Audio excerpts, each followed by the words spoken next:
So when did you begin to question, and what has been your process over the years of reclaiming you as a sexual being?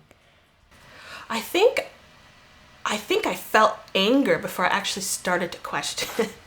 So a lot of those things, a lot of the messages I got, something stirred me and I was angry about it. But honestly, it wasn't until I sat in that women's group and heard, if you've had sex before marriage, you'll never get over it. That really made me mad. And I think that was the first time I actually spoke up and said, how small is your God? And so, and I was not supported. The crickets were chirping after I said that. And I said, I don't think that's true. And thinking that's, I guess that's the biggest point, is thinking I must be wrong.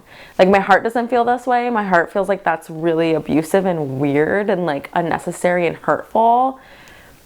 But I must be wrong. I must be the one that's wrong to think that way. I must be the one that's wrong to think that there's other options, because you're told by this majority and these very strong voices around you that, like, no, don't, It was really when I just started hanging out with people who did have these sexual pasts that weren't so horrifying, or they weren't ashamed of them, that I realized that this is maybe an okay thing. But when I saw that it wasn't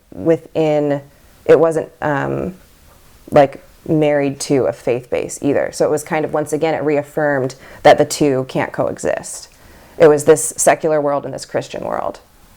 Or rather, the secular world and this Christian world. I think I started to understand how unhelpful the church's teachings were in my life. I don't know, probably somewhere in my late 20s, early 30s, I guess, when it just, I wasn't meeting anybody. Or not just I wasn't meeting anybody, it was also when I did meet someone, I just found myself running. Like, I couldn't stay in a relationship. And at first I was just confused about that. I thought I was too picky, or I don't know, I had all kinds of, reasons to try to like say why I wasn't sticking around these relationships. But I think looking back now, or after a while, I figured out that was a defense mechanism, because being in a relationship, I would start feeling these feelings that I weren't supposed to feel, and then I would panic, and then I would find an excuse or a reason to stop being in a relationship.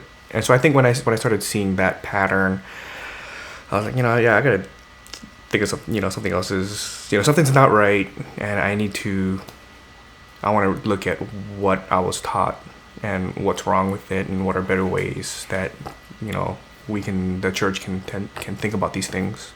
Mm-hmm.